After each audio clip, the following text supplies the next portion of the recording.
Okay प्यारे बच्चों, जब अपना रिवीजन चल रहा है चैप्टर 2 का, उसमें कल एक बेटी ने 2 क्वेश्चन पूछे हैं जो कि पेज नंबर एक 55 पर है और एक 56 पर है। एक तीसरा क्वेश्चन है और एक 32वां क्वेश्चन है। तीसरा क्वेश्चन 55 पर है और ये 56 नंबर पर है। तीसरा क्वेश्चन उसने पूछा है, इसका मैं आंसर बता रहा हूँ आपको कि explain the unit of momentum. अब मोमेंटम क्या होता है? मोमेंटम होता है मास इनटू में वेलोसिटी, मास इनटू वेलोसिटी। और मोमेंटम को दर्शाते किसे हैं? पी से, और ये वेक्टर क्वांटिटी है। तो मास की यूनिट क्या है बेटा? मास की यूनिट है केजी और वेलोसिटी की यूनिट क्या है? मीटर पर सेकंड। तो इस प्रकार से आप देखते हैं कि इसकी SI unit of P, P means momentum, KG, और ये मीटर और पर सेकंड, ये इसकी यूनिट बनेगी। छोटा सा क्वेश्चन था, कोई बात नहीं, डाउट क्लियर हो गया होगा बेटी को कि मास को हमने वेलोसिटी से मल्टीप्लाई किया है और ये आपकी यूनिट आ गई है। अब जो ये 32 क्वेश्चन है, ये भी अच्छा क्वेश्चन है, कई बार पेपर में आता है कि जब आप एक कारपेट को, मान लीजिए ये आपका कारपेट है, ये आपका कारपेट है और इसमें डस्ट पार्टिकल्स हैं, ये डस्ट पार्टिकल है, और आपने एक स्टिक से इसको मारा है, ठीक है ना, स्ट्राइक किया है। तो स्ट्राइक करते ही ये जो कारपेट है, carpet comes in motion. Carpet तो मोशन में आ गया। जैसे ये चीज़ है, मान लीजिए ये कारपेट है और जब हम इसको मारेंगे ये तो हिलेगा, परंतु जो ये पार्टिकल है tends to remain in rest, और ये रेस्ट में रहेंगे। ये रेस्ट में रहना क्या है? Due to inertia, due to inertia. अब इनर्शिया क्या है? आपको पता है, विरोध करने का गुण है। जब आपने कारपेट को स्टिक से मारा तो कारपेट तो किस में आ गया? मोशन में आ गया, परंतु डस्ट पार्टिकल जो है वो रेस्ट में रहना चाहते हैं, और यही कारण होता है कारपेट हिलता है और ये रेस्ट में रहते हैं, और रेस्ट में रहने की तरह से कारपेट उधर हो गया और इनका कॉन्टैक्ट खत्म हो गया और they falls down, they fall down. ऐसे ही हमारे गांव के बच्चे हैं, मैंने एक दिन देखा, मैं गांव में जा रहा था तो अपने जो बड़बेरी होती है उसके बेर लगे हुए थे, ठीक है ना। तो बच्चे क्या कर रहे थे? उस पेड़ को ऐसे हिला रहे थे। तो जैसे ही वो अचानक जोर से उसे हिलाते थे, जो पेड़ है बड़बेरी का, that comes in motion, but जो प्लम थे, जो बेर थे, they tends to remain in rest and due to inertia of rest they fall down. इस प्रकार से वो आसानी से बेर नीचे झड़ रहे थे और वो बच्चे उठा रहे थे। ये भी आपकी लाइफ में एक एग्जाम्पल है, ठीक है ना। तो ये मैंने दोनों क्वेश्चंस आपको एक्सप्लेन कर दिए हैं। अब आगे थोड़ा बढ़ जाते हैं।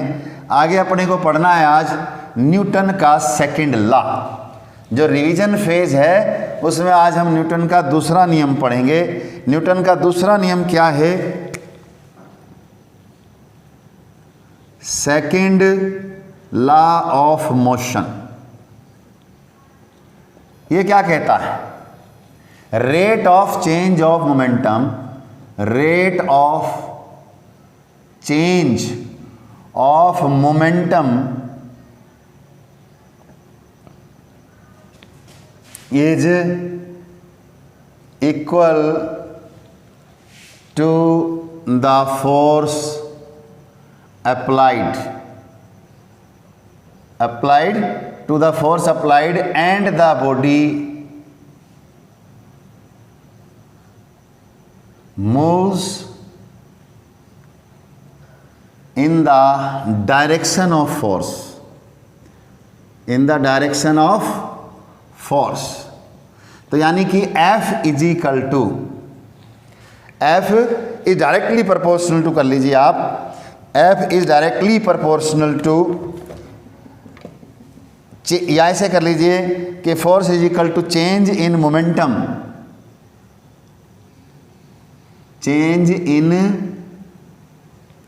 मोमेंटम अपॉन में टाइम। अब चेंज इन मोमेंटम कैसे आएगा बताइए। जब चेंज इन मोमेंटम आप देखते हैं तो मान लीजिए स्टार्टिंग का मोमेंटम है बॉडी यहाँ थी, उसका मास है m, इनिशियल वेलोसिटी u है। अब इसके जैसे ही हमने फोर्स लगाया ये ऑब्जेक्ट इधर मूव करने लगा और यहाँ पहुँच गया, तो मास तो सेम है, इसकी फाइनल वेलोसिटी v हो गया। तो ये आपका क्या है फाइनल मोमेंटम p2, ये पहला क्या है p1, तो इसमें क्या आ जाएगा p2 माइनस p1 अपॉन में t। तो आप देखिए क्या बना, f इज इक्वल टू, या sorry f directly proportional to, यहाँ डायरेक्टली प्रोपोर्शनल लगाइए, इक्वल टू बाद में लगाएंगे, f ही डायरेक्टली प्रोपोर्शनल टू कि change in momentum is equal to the force या directly proportional to the force. ये मैंने लिखा है ना, इज डायरेक्टली प्रोपोर्शनल, इक्वल ना रखिए क्योंकि इक्वल तो जब बाद में बनेगा ये, तो rate of change of momentum is directly proportional लिख लीजिए, directly proportional, proportional to the force applied and the body moves in the direction of force, FORCE force. तो डायरेक्टली प्रोपोर्शनल आया, तो यहां पर आप मोमेंटम कैसे बनाएं, ये P2 क्या होगा mv, ये क्या हो गया mu बाई t। अब देखिए यहाँ f is directly proportional, m common निकाल लीजिए, ये v minus u by T. अब आपको पता है फर्स्ट इक्वेशन से कि m और ये क्या होता है v is equal to u plus a t, तो v minus u by t is equal to a होता है, ये आपको फर्स्ट इक्वेशन से मालूम है। तो आप इसकी वैल्यू यहाँ पुट कर दें तो ये ma आ गया, f ही डायरेक्टली प्रोपोर्शनल टू ma, परंतु आपको मालूम है कि प्रोपोर्शनलिटी का साइन हमें हटाना पड़ता है, इसकी जगह कोई न कोई कांस्टेंट हमें इंट्रोड्यूस करना है। तो यहाँ मान लीजिए f is equal to KMA। अब k क्या है, constant of proportionality, constant of proportionality, constant of proportionality. If आप k क्या ले लें 1 ले लें तो f is equal to ma आ गया, f is equal to ma। ये डेरिवेशन है सेकेंड लॉ से फोर्स का। यहाँ से एक नई परिभाषा भी बच्चे लिख देते हैं कि force is the product of mass and acceleration, force is the product of mass and acceleration. तो यहाँ से आप एस्केलेशन भी निकाल सकते हो, यहाँ से आप निकालना चाहें क्योंकि 3 वेरिएबल है f, m और a, तो a क्या हो गया f बाई m, ये आप निकाल सकते हो। तो यहाँ से आपने देखो न्यूटन का सेकंड लॉ पढ़ा, सेकंड लॉ कहता है the rate of change of momentum is directly proportional, is directly proportional to the force applied, ठीक है ना, and body moves in the direction of the force applied. ये आपने यहाँ पढ़ा है। अब इसके बाद क्या है कि इसकी यूनिट फोर्स है, मान लीजिए फोर्स की यूनिट क्या है, आप मान लीजिए 1 न्यूटन, 1 न्यूटन का फोर्स है, तो 1 न्यूटन फोर्स किसके बराबर हो गया 1 kg मास। एस्केलेशन क्या हो गया 1 मीटर पर सेकेंड स्क्वायर। यानी कि यहां से आप न्यूटन की डेफिनेशन भी, फोर्स की डेफिनेशन भी निकाल सकते हो कि force is said to be 1 newton when an acceleration of 1 metre per second square is produced in a body of 1 kg that is moving in a straight line, that is moving in a straight line. So it is very simple. आपने इसको समझा है, revision phase में है, आप इसको read करें। अब इसकी कुछ एप्लीकेशंस हैं। सेकेंड लॉ एक्चुअल में रियल लॉ ऑफ मोशन है और अब इसकी एप्लीकेशंस हैं, जैसे कि आप क्रिकेट का बॉल पकड़ते हो, क्रिकेट का बॉल पकड़ते हुए मैंने समझाया था आपको कि जैसे मान लीजिए आप यहाँ खड़े हुए हैं और आपके पास बॉल आ रही है, आपके पास क्या है बॉल आ रही है, तो आप उस बॉल को पकड़ते हैं हाथ को नीचे ले जा करके, ये आपका हाथ नीचे आएगा, यहाँ आपने बॉल को पकड़ा और यहाँ ले गए। इसका मतलब क्या हुआ, बॉल का मास तो आपका सेम रहता है, मास सेम है, केवल आपने यहाँ वेलोसिटी आपने क्या कर दी, 0 कर दी है। यहाँ वेलोसिटी कुछ थी, यानी कि मान लीजिए x मीटर पर सेकंड थी, आपने उसको किस में कन्वर्ट कर दिया, 0 में। तो आपको पता है P = m इंटू में v 0 है, तो मोमेंटम क्या हो गया, 0। क्योंकि momentum is also known as degree of motion. Degree of motion यानी कि मोशन की मात्रा कितनी है, आपने उस मात्रा को कम कर दिया, उस डिग्री को कम कर दिया है। तो अब आपको चोट कम लगती है, आप देखते हो क्रिकेट की बॉल आती है, आप उसे ऐसे पकड़ते हैं। दूसरे एग्जाम्पल हैं, आप देखते हो हाई जंपर्स होते हैं। जो हाई जंपर है, in case of high jumper, एक बच्चा है वो दूर से कूदना चाहता है। सपोज कर लीजिए ये मिट्टी का हमने बनाया हुआ है और वो बच्चा यहाँ से दौड़ता हुआ आ रहा है, वो बच्चा यहाँ से दौड़ता हुआ आ रहा है। मैं आपको समझा रहा हूँ स्टिक ड्राइंग से, फटाफट से। वो दौड़ता हुआ आ रहा है और यहाँ से एकदम से उछलता हो, यहाँ से वो एकदम से उछल जाता है। क्यों उछलता है, क्योंकि जैसे ही वो तेजी से आ रहा है, उसका मास तो उतना ही है, उसका वजन तो बढ़ेगा नहीं दौड़ने से, तो मास उतना ही था उसका। और जब वहाँ था तो u उसकी 0 थी और फाइनल वेलोसिटी उसने क्या करी है, मैक्सिमम कर दिया है। तो मास को जब आप मास को वेलोसिटी मैक्सिमम से मल्टीप्लाई करोगे तो क्या होगा, मोमेंटम भी क्या आ जाएगा, मैक्सिमम उसकी पावर के हिसाब से। तो इतना ही मोमेंटम उसमें पैदा होगा और वो उछल के यहाँ गिरेगा। तो ये केस आपका हाई जंप में है। बच्चा जितनी तेज़ी से उछलेगा, जितनी दूर से आएगा, उतना ही ज़्यादा उसमें मोमेंटम होगा। और आप क्रिकेट के गेम में भी देखते हो, जो स्पिनर हैं वो ज़्यादा दूर नहीं दौड़ते, वो थोड़ा सा दौड़ करके ऐसे करते हैं क्योंकि बॉल को स्पिन कराते हैं, बॉल को घुमाते हैं। परंतु जो फास्ट बॉलर होते हैं, आप देखना वो कुछ लेंथ से दौड़ के आते हैं और जितना तेज़ दौड़ के आते हैं वो अपने शरीर को रोक करके और वो मोमेंटम किस में पास ऑन कर देते हैं, बॉल के अंदर, और बॉल बड़ी फास्ट जाती है। तो ये भी इसका एग्जाम्पल है। अब आगे है, आप पढ़ेंगे कि आगे जो तीसरा केस है, the case of seat belt in car. The case of seat belt, तीसरा जो इसका एप्लीकेशन है, case of seat belt. Seat belt, ये इसका एप्लीकेशन बता रहा हूँ। ये सब एप्लीकेशन है बेटा, लाइफ में आप कहाँ कहाँ इनको देखते हैं, कहाँ कहाँ ये सेकंड लॉ लग रहा है, ये आप समझ रहे हैं। तो सीट बेल्ट हमें गाड़ी चलाते समय लगानी चाहिए। क्यों?